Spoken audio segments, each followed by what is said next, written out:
To'g'ri? Mustaqillik bu ulug' ne'mat. Ushbu so'zning mohiyatini shahrimiz aholisi qanday tushunadi? Ushbu videoda siz bilan birga bilib olamiz. Qani ketdik. Birinchi meni fikrim mustaqillik bu bepul o'qish va imkoniyatlardir. Независимость состоит из свободной выдачи своей речи. Страна stala спокойной.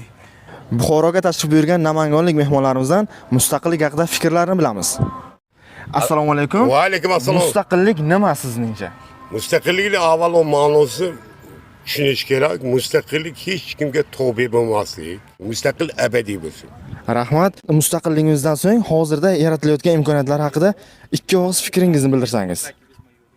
Endi hozir mustaqillik davrida mana ilgariga qaraganda sal imkoniyatlar katta. Nima qilsak, masalan, o'zimizni kuchimiz bilan qilyapmiz. Mustaqillik mana ko'ryapmiz, mana nihoyatda zo'r bo'lyapti. Kim nima harakat qilsa, hayoti zo'r bo'lyapti. Harakatga bo'ldik. Xush kelibsizlar Buxoroga. Rahmat. Rahmat.